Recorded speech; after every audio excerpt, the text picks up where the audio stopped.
इस मूवी की कहानी एक प्यासी औरत की है जिसका प्यास उसका हस्बैंड बुझा नहीं पाता है, जिससे वो एक हाई प्रोफाइल कॉल गर्ल का काम करने लगती है। अब उसका अपने हस्बैंड के साथ आगे क्या होने वाला है, जानेंगे हम इस मूवी के एक्सप्लेनेशन में। बिना किसी देरी के चलिए वीडियो को शुरू करते हैं। मूवी की शुरुआत में हमें सैवरी को दिखाया जाता है, जो अपने हस्बैंड डॉक्टर पियरी के साथ कार में कहीं जा रही होती है।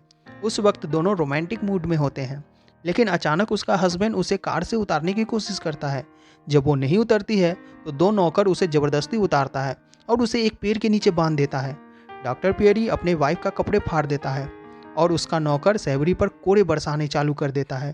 हम देखते हैं इससे सैवरी को मजा आ रहा है। दरअसल ये सब चीजें सैवरी सपने में देख रही होती है। उसकी नींद खुल जाती है। उसका हस्बैंड सैवरी के साथ रोमांस करने की कोशिश करता है, लेकिन सैवरी उसके रोमांस के तरीके को पसंद नहीं कर रही थी। अगले दिन सैवरी अपने कुछ दोस्त से मिलती है, जहां उसकी मुलाकात वॉल्टर से होती है। यहाँ पर हमें पता चलता है कि वॉल्टर सैवरी को पसंद करता है और उसे पटाने की कोशिश करता है, लेकिन सैवरी उसे घास नहीं डालती है। कुछ दिन बाद सैवरी अपने एक दोस्त रैनी से बात कर रही थी, जहां उसे पता चलता है रैनी का एक फ्रेंड कॉल गर्ल का काम करती है। यह सुनकर वो एक्साइटेड हो जाती है और कहीं ना कहीं वो भी कॉल गर्ल बनना चाहती है। जब सैवरीन घर पर आती है तब उसे वाल्टर का गुलाब मिलता है, लेकिन वो उसे इग्नोर कर देती है। लेकिन वाल्टर उसे फॉलो करता है और एक दिन सैवरी से मिलता है। वाल्टर उसे कहता है, मैं तुम्हारे साथ सिर्फ एक बार इंटीमेट होना चाहता हूँ। ये कहते हुए वो सैवरीन को किस करने लगता है। सैवरीन उसे रोकती है और वहाँ से चली जाती है। कुछ दिन बाद जब सैवरीन खुद को रोक नहीं पाती है तो वो कॉल गर्ल बनने चली जाती है, जहाँ उसकी मुलाकात मैडम अलास से होती है। सैवरीन उसे कहती है, मैं ये जॉब तभी कर सकती हूँ जब मेरे हस्बैंड जॉब पर चले जाएं, यानी दोपहर से लेकर शाम के 5 बजे तक। अगले दिन सैवरीन अपने हस्बैंड से मिलती है। उसके बाद वो वापस मैडम अलास के पास आ जाती है। मैडम अलास उसे कहती है, ये काम सीक्रेट तरीके से किया जा रहा है और यहाँ पर सभी का नाम बदल कर दूसरे नाम दिया जाता है। फिर वो सैवरीन को उसके पहले क्लाइंट के पास भेजती है। सैवरीन काफ़ी नर्वस होती है, लेकिन वो क्लाइंट सैवरीन के साथ खूब रोमांस करता है और अपना पूरा पैसा वसूल लेता है। अगले सीन में सैवरीन अपने अंडरगारमेंट को जलाती है और एक सप्ताह के लिए वो कॉल गर्ल जॉब के लिए नहीं जाती है। जब वो वापस लौटती है तो उसमें अभी काफ़ी कॉन्फिडेंस आ चुका होता है। अब वो भी अपने क्लाइंट के साथ खूब मज़े करती है। वो जो चाहती थी उसे मिल रहा था। सैवरीन के क्लाइंट में अलग अलग कंट्री के लोग होते हैं, चाइनीज़, जापानीज़, रसियन। इस तरीके से सैवरीन का रोमांस काफ़ी बढ़ चुका है। अब सैवरीन अपने हस्बैंड के साथ खुश रहती है। एक दिन वाल्टर उससे मिलने आता है, लेकिन बेचारे को बाहर से ही जाना पड़ता है क्योंकि सैवरीन ने उसे मिलने से मना कर दिया है। फिर सैवरीन किसी और मर्द के साथ अपने रोमांस को इमेजिन करती है, और वो भी अपने हस्बैंड के सामने। एक दिन सैवरीन का क्लाइंट मार्शल आता है। वो सैवरीन को देखते ही उसे पसंद करने लगता है और उसे अंदर ले जाकर टपाटप करता है। वो जिस तरीके से रोमांस करता है वो तरीका सैवरीन को काफ़ी पसंद आता है। सैवरीन मार्शल के रोमांस से काफ़ी संतुष्ट हो जाती है।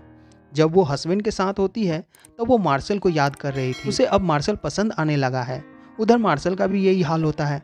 मार्शल मैडम अलास को बार बार कॉल करता है और अपने लिए सैवरीन को बुक करता है। फिर वो दोनों मिलते हैं और इंटीमेट हो जाते हैं। मार्शल अब सैवरीन के साथ पूरा दिन और रात बिताना चाहता है, लेकिन सैवरीन केवल दिन में ही मिल सकती है, रात को वो काम नहीं करती है। एक दिन सैवरीन जब जॉब पर होती है तभी वहाँ वाल्टर आ जाता है। वाल्टर को देखकर सैवरीन घबरा जाती है। वो कहती है, तुम्हें मेरे साथ जो करना है कर लो, लेकिन मेरे हस्बैंड को कुछ मत बताना।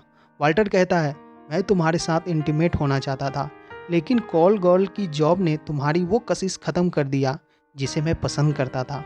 वो सैवरीन के साथ कुछ नहीं करता है और वो उसके हस्बैंड को भी कुछ नहीं बताएगा।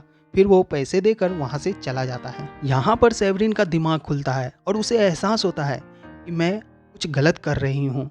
अब सैवरीन जॉब छोड़ना चाहती है और मैडम अलास से उसे मनाने की कोशिश करती है, लेकिन सैवरीन अब ये काम खत्म करना चाहती है। एक दिन मार्शल किसी तरह सैवरीन के घर पहुंच जाता है। वो सैवरीन से एक दिन और एक रात मांगता है, लेकिन सैवरीन उसे मना कर देती है। मार्शल घर के बाहर आकर उसके हस्बैंड का इंतजार करने लगता है और उसके आते ही मार्शल उसे गोली मार देता है। पुलिस मार्शल को पकड़ लेती है। सैवरीन का हस्बैंड बच तो जाता है, लेकिन अब वो कोमा में है। इस घटना का कारण पुलिस पता नहीं कर पाती है। सैवरीन अब उसकी देख रेख करती है। उसका ध्यान वो काफ़ी अच्छे तरीके से करती है। एक दिन वाल्टर उसके घर आता है और वो सेवरिन के सामने उसके हस्बैंड को सेवरिन की पूरी सच्चाई बता देता है। सेवरिन भी उसे रोक नहीं रही थी। हस्बैंड के आंखों में आंसू होता है। अब उसके हस्बैंड को सारी बातें पता चल चुका है, लेकिन वो अब अपाहिज है, वो कुछ कर नहीं सकता। उसके आंखों में सिर्फ आंसू होती है। सेवरिन उसके सामने बैठ जाती है और उसके ठीक होने को इमेजिन करती है। दोनों ड्रिंक करते हैं और अपने छुट्टी का प्लान बनाते हैं। फिर यह मूवी यहीं पर एंड हो जाती है। यदि वीडियो अच्छी लगी है तो वीडियो को लाइक करें, कमेंट करें और हमारे चैनल को भी सब्सक्राइब जरूर करें। मिलते हैं आपसे अगले वीडियो में। तब तक के लिए good bye and take care.